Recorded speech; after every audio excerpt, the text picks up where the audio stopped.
Hey guys, welcome back to the joy of wrenching. Today in the shop we've got this 2016 Honda HRV and it's got a transmission issue. I'll show you what some of the symptoms are with this thing. It has the CVT transmission and it is notorious in a number of different vehicles for having problems. Today we're going to see if we can't cure some of its issues, if not all of them, in a quick and easy way. So come along and join me.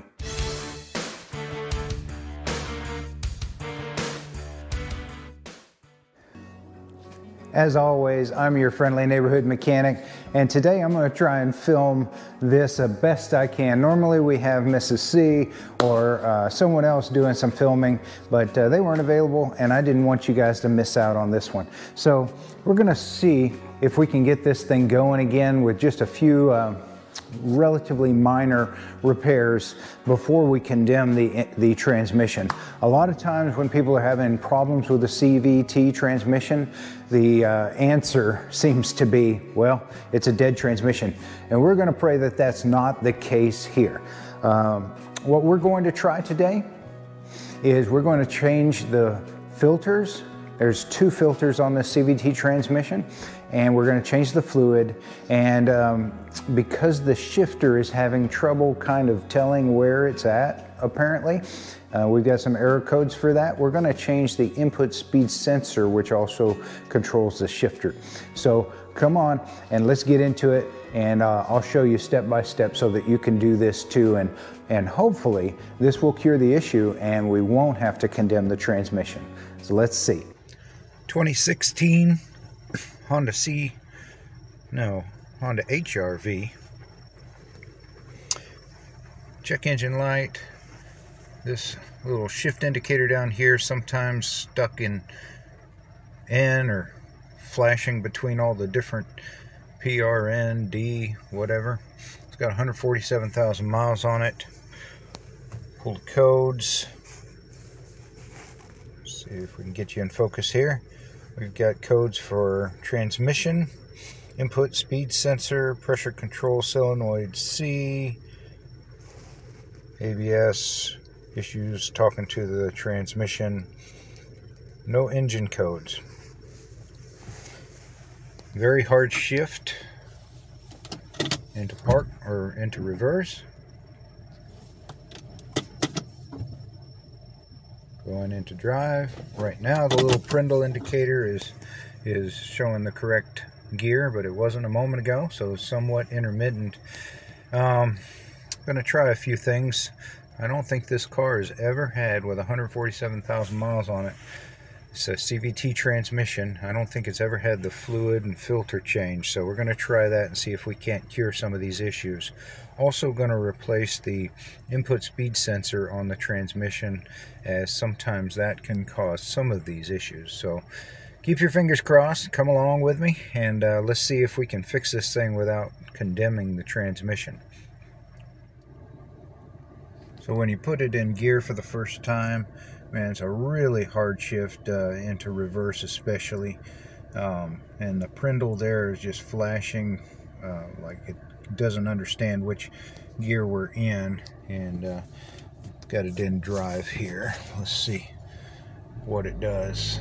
We've got parking light flashing, we got parking errors, check engine, of course the always present TPMS sensor issue, brake system light down here. So again, this is a 2016 Honda HRV with a CVT transmission. It's got some issues. I showed you some of the codes that we've got, and I'm going to take it for a spin here and see what kind of issues it has on the road. Okay, I wanted to show you some of the issues we got on the road from a stop here. Seems kind of sluggish getting off the line, a little bit of slippage, somewhat normal getting up to speed, but if you floor it, it just does not kick down, it does not get up and move in any way. So definitely the transmission is not liking something. Again, I'm flooring the pouring the gas right now, and I mean, this thing just does not kick down and get up and go. So those are the issues that this HRV is having. As I mentioned before, we're going to try and do a fluid filter change, both filters. We're also going to change the input speed sensor and see if this makes any difference. So one of the first things we're going to do is pull off this air intake, kind of get it out of the way, because the transmission sits here on the driver's side or the left side of the vehicle underneath all of this air intake box. In order to get this out of the way, we've got this plastic cowling here, and it's held on with two little push pins right here. So I'm going to use my push pin removal pliers and trim removal popper here, and as always, you can check the description for links to any of the tools that I use to make the joy of wrenching channel work for us. So with these push pins, these little panel pliers will let you grab either side of them and pull up that center portion, and then we can pop that thing up and out of the way. So I'm going to rotate it so that these pliers can get a hold of that center portion a little bit better. There we go, there's one. Get this other guy over here, up and out of our way. There we go, there's two. So there's our push pins out of the way. And next thing we can do is kind of wiggle this off of this air intake tube right here. Peel that back, there we go, just like that.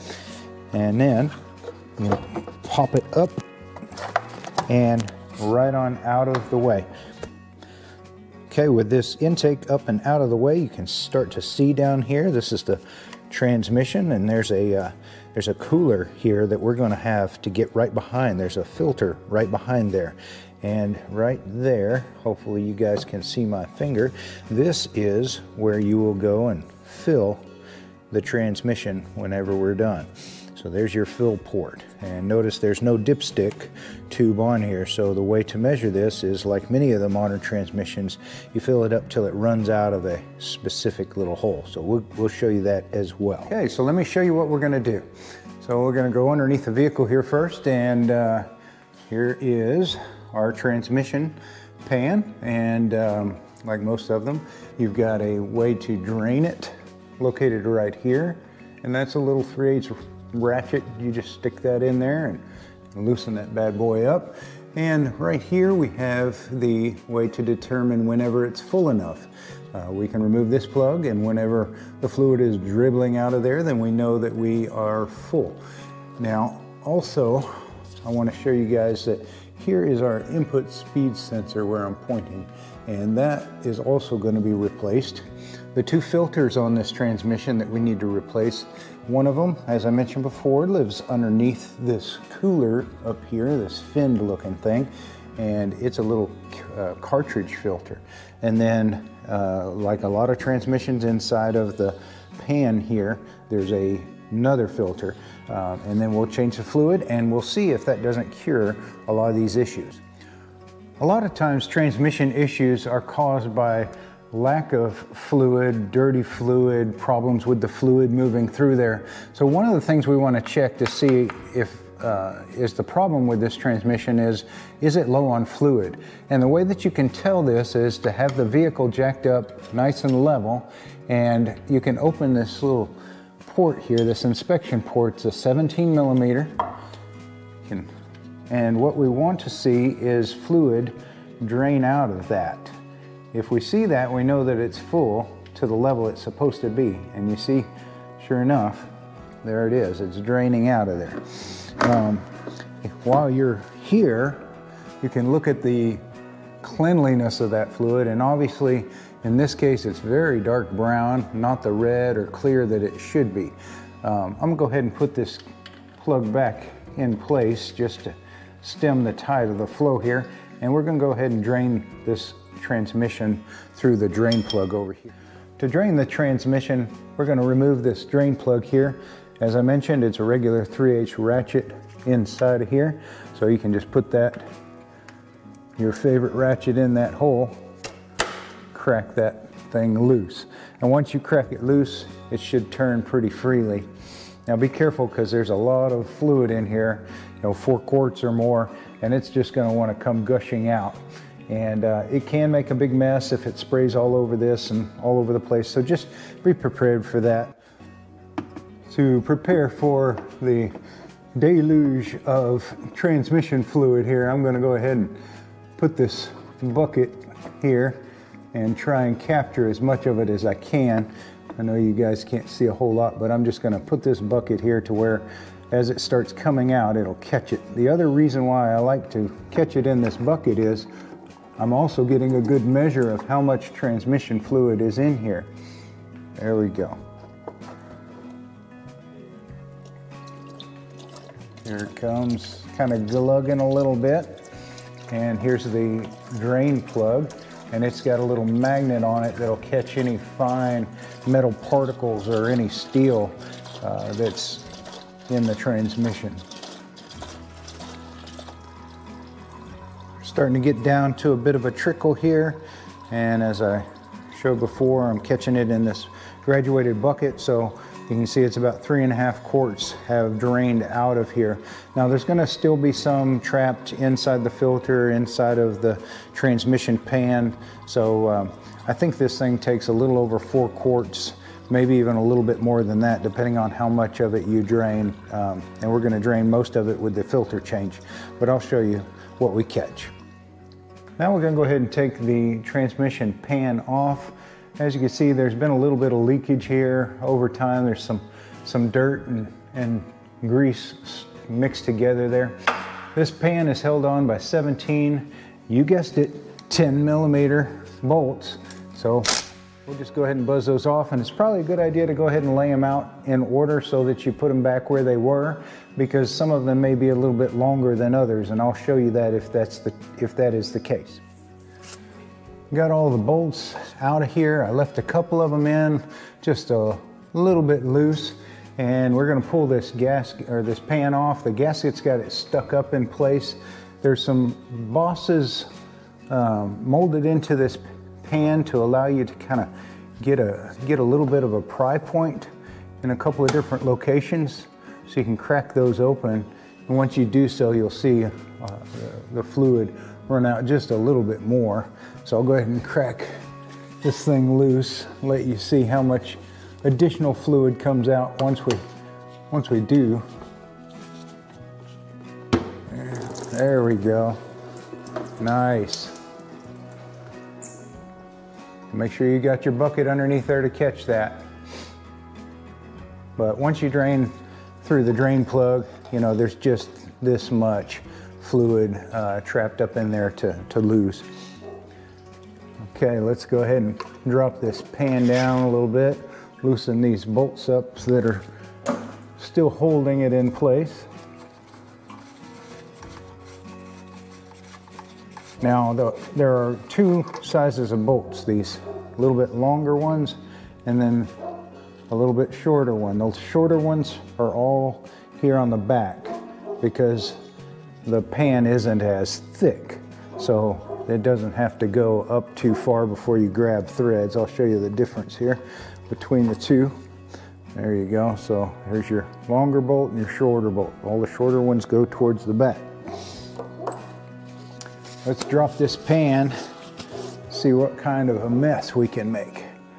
So we've got it cracked loose, and I'm just going to wiggle it a little bit, further break the seals. There we go. I think there's some dowel pins that it's sort of oriented on, and we may need to crack it loose just a little bit more to pull that dowel pin out. So it seems there's a dowel pin in this corner, so I'm going to put my little pry bar here, and there we go. Didn't take much of a prying at all, but just a little bit. There we go. We got that pan down. There's still a little bit of fluid in the bottom of this pan. And here's our filter that we need to change. So we'll let that transmission continue to dribble out a little bit, and let's take a look inside of this transmission pan we just pulled down. So, you know, good news is I'm not seeing any chunks of metal sitting in here. Now this pan has two magnets that look like they slide in to these slots on the side here. So I'm going to pull those out like that. It's got some little ears. It looks like it hold it in place. And there's some fine metallic shavings, maybe some clutch material or whatever here on these magnets. And we're going to go ahead and clean that up really good, because there's no use in changing the filters and having some of this stuff get dislodged and go back in and clog up your new filter. So here's our filter that's inside the pan we want to remove, and it's held on with 2 bolts. They're 10mm heads. So we'll go ahead and loosen them up and take this filter down. There'll be a little bit of fluid trapped inside of this filter.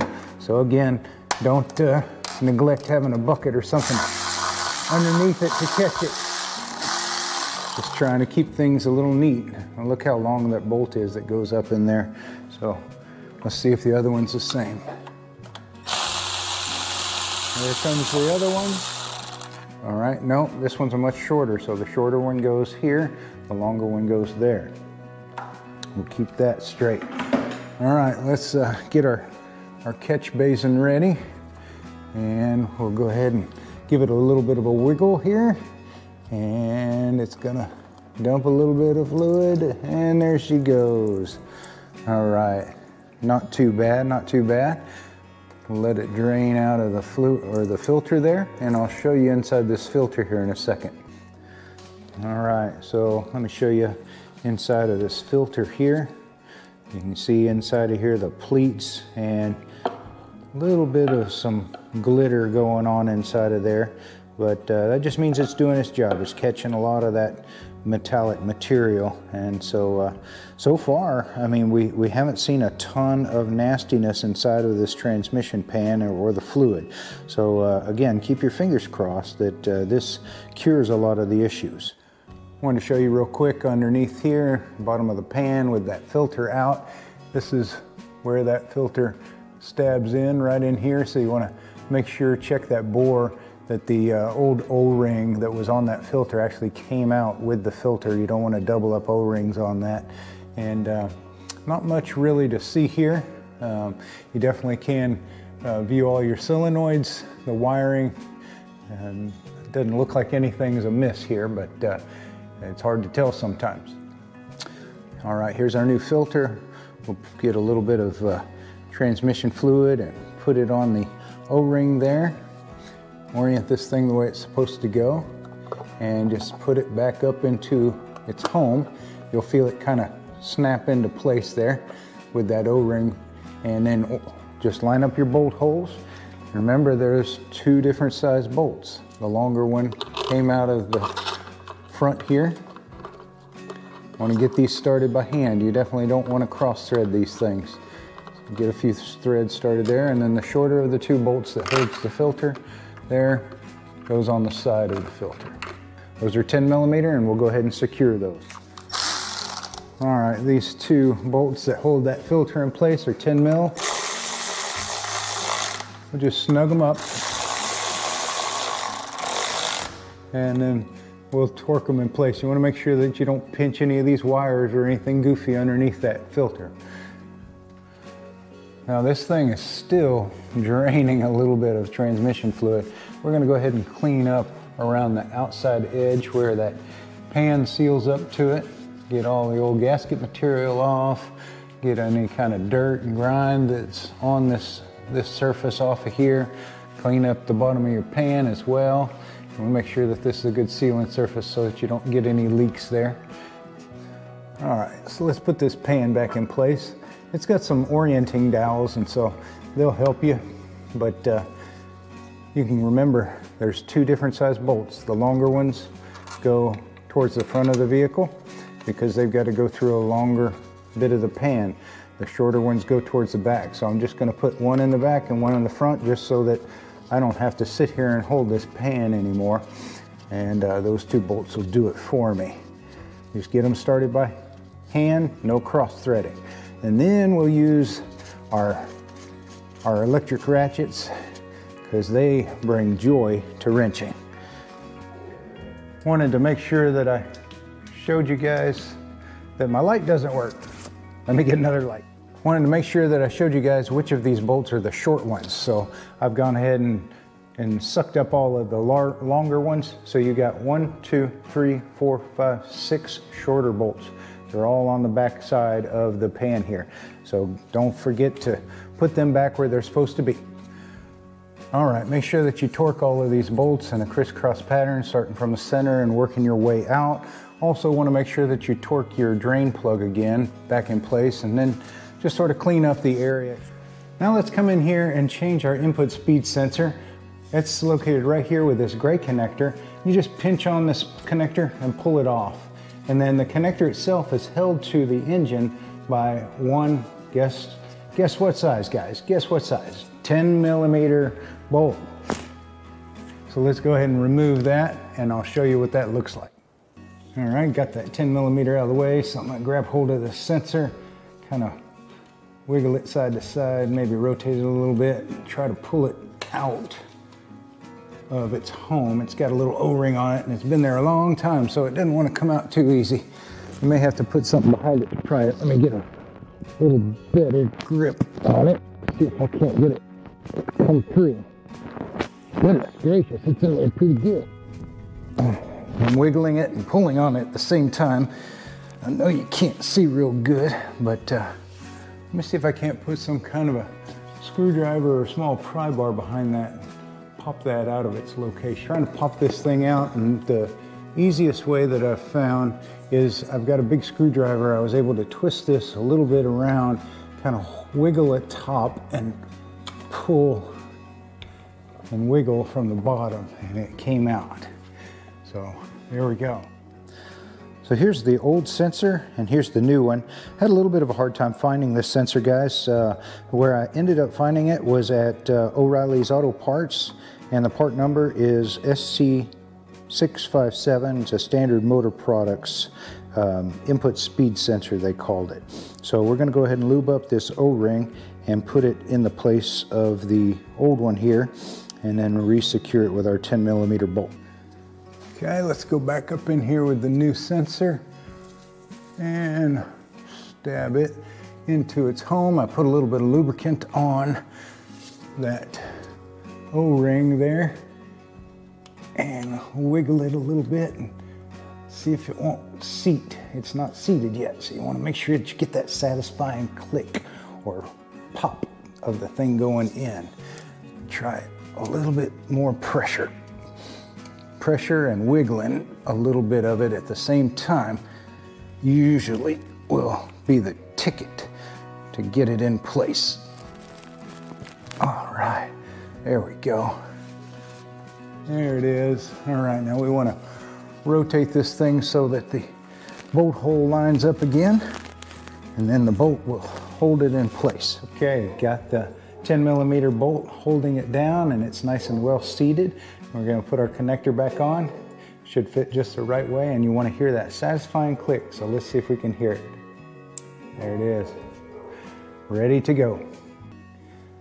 We've done the transmission filter that's under the pan. Now we need to get the cartridge filter, and that lives underneath this cooler right here. And that cooler is held on by 3 bolts. And the 2 on the top are easy to get to from above, so we'll go up there for those. But there's one down here. Let me remove this connector and you can see it better right there.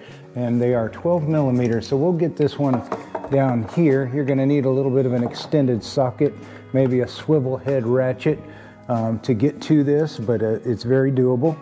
And we'll go ahead and get this lower one from down here, and then we'll go up top and get the other 2. Okay, so now we're ready to take off the 2 upper bolts here that hold on to this transmission fluid cooler. Those are, again, 12 millimeter, and the tool that I found that works best is one of these dog leg wrenches, size 12, and it'll fit in here and let you break this thing loose. Probably the quickest and easiest way. So that's what I'm going to use in order to take these guys off of here. GoPro, stop recording. Now once you've cracked these 2 bolts loose, they may be able to be turned out by hand, but if you're having a little bit of trouble, get you a nice ratcheting wrench to put on there, and then you can turn it It's kind of a tight spot otherwise, but this is what I found has worked the best. And again, I'll put links to all these tools that bring the joy back to wrenching. Once those bolts are out, you can pull this cooler away from the transmission, and you may find that loosening up this bolt right here and loosening up this air box, pulling it forward, gives you just a little bit more room in here. And it's kind of hard to see, but down inside of this passage right here is where the little cartridge filter lives, and we need to fish that out of there. Let me get a tool to try to do that. What I found helped me to get that cartridge out of there is a nice little pick tool here. I just came up inside of here above the cartridge, rotated it just a little bit to grab hold of it, and pulled out. And so you can see it popped it right out of its home there. Let's go ahead and remove this cartridge from that spot. Get it up here where we can take a look at it. There we go. And it even came out with the O-ring on it, which is nice. So the O-ring goes towards the transmission. And let's get the new one. So here's the old filter, and the new one comes with its own new O-ring, and it also comes with a new O-ring for the housing that seals back the cooler, where it seals back against the transmission. So we'll go ahead and swap these out and move on right along. Okay, so we've got the new cartridge filter in there down behind our transmission oil cooler, and we are ready to refill the transmission with fluid. The fill plug, the place where we're going to put that fluid in, is located right here. You just pull up on it and you can see the hole down there now. This is what the plug looks like. No dipstick tube or anything on it. And you're going to want to get yourself one of these long skinny funnels, because you want it to be able to snake down in there and stab in to the filling hole. See if you can see what I'm doing here. Right there. There we go. There we go. And that's where we're going to fill her up. Transmission fluid you want to use is this Honda HCF Type 2 CVT transmission fluid. There's probably some other CVT specific transmission fluids that'll work, but this is the one that's called for on the transmission. So we're going to go ahead and start off by putting a little more than, say, 3.5, 4 quarts in the transmission. Just make sure it's not pouring out, it's actually going in the hole. And of course, you got your drain plug back in down below, everything's torqued on the pan. There's one. And then after we pour in 4 of these, we're going to start this car and we're going to run it through the gears a couple of times. That way it fills all the nooks and crannies with the fresh new fluid. Another thing I want to do is reset all of the computer memories and learned values. I've got a scan tool, and I'll show you how to do it with the scan tool, but a lot of times you can do this just by taking off the negative battery cable and either touching it to the positive or jumpering to, in this case, because it won't reach, I'm just going to jumper over here, and I'm just going to short this thing out between the positive and the negative battery cables. Don't do this with them connected, of course, because you're going to cause all kind of sparks and you could fry computers and things like that. But this will get rid of any of those stored memories and allow us to start fresh. The computer will look at that transmission as a new calibration. So like I said, with a nice scan tool like this die gun here, we'll go ahead and clear all the codes that are currently in the vehicle, and it'll run through this process here, and hopefully we won't have any more fault codes after this. Okay, we got a low tire pressure sensor still, but you know, that sort of thing doesn't matter. So that has done that. One thing you can also do is go into the transmission computer by itself and see if there's any kind of, see, it says it's a CVT. See if there's any kind of special things that you can do, actuation tests, Maintenance mode, shift lock solenoid, inclination sensor, oil pressure learning, value reset. None of that looks important, right? So what about PCM, TCM reset? There we go. Please ensure the gear shift is in neutral, set the parking brake, and stop the engine. So let's go put this thing in neutral and see what this does. Okay, so we've shifted into neutral now, set the parking brake. Okay, parking brake, and then stop the engine. It's not running. Okay, PCM, TCM has been reset. Good. Okay, so we've reset the computer. We've shorted out any capacitors that were loaded with old learned data. We have cleared all the existing codes. So let me put this back in park. Take our parking brake off here. Hopefully that will be ready to go. Okay, so that we've got 3.5 quarts into the transmission, filters changed, so I'm going to go ahead and turn on the car and we're going to run it through all the gears, spending about 5 seconds through each one, all the way from reverse to neutral to drive, down to low, then back up through it. I'm going to do it a couple of times, and then what that's doing is just letting the new fluid get into all the nooks and crannies of the transmission.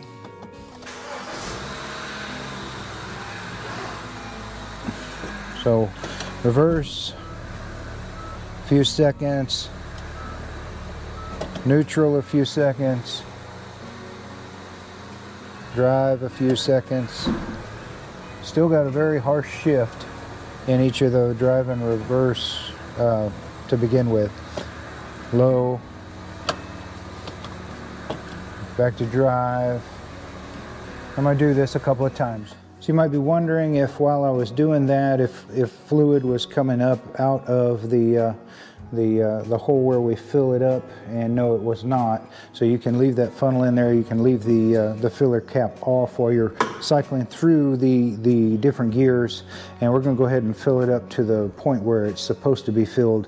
In order to do that, we're going to put oil in, or this CVT fluid in here, and then we're going to remove that little fill or check plug on the side of the transmission until we see it dribbling out there, and that's how we know that it's full to its right capacity. So we filled it up with the amount that we caught, that we got out of here, about 4 quarts or so. And I'm gonna go ahead and crack open our check plug, 17mm bolt here. And what we're looking for, the car is level, it's jacked up level. What we're looking for is for this to just dribble out a little bit. That means that it's filled up to that level. And let's see what we got. Oh yeah, there we go. So I think that's just about perfect. You see how it came out just a little bit, but it didn't just pour out all over the place. So this one took a little over 4 quarts, 5 quarts actually. Took 5 quarts. Took 5 quarts to fill this one back up after the 2 filters changed, and we're going to go ahead and test the vehicle. Tighten this back up. I'm going to go ahead and test the vehicle on the road and see if it actually is any better. Well guys, I put her in gear, didn't even make it out of the driveway, and look right there. The Prindle is flashing again. We got the check engine lights and everything back. I went ahead and took her for a spin around the block, and she's still doing the same thing, just gutless, trying to get up to speed. No kick down into a lower gear, kind of a shudder as well. So definitely some issues still going on. I'm going to go ahead and run the codes and see if they're the same as well. So these are the codes that keep coming back. We've got a P0717 input turbine speed sensor A circuit, no signal, and a P0796 for the pressure control solenoid valve C performance or stuck off. So same ones as before. Okay, I want to give you a quick update. So the first sensor that I replaced was this guy right over here, and that's one of the speed sensors on this transmission, and it did not cure the problem. So I decided to try and replacing this one here, And this one, replacement, it looks like this, and it did fix the problem. So guys, not sure what exactly was going on with this speed sensor, but I got another one, and I'll look up what it's actually called and put a link in the description for you.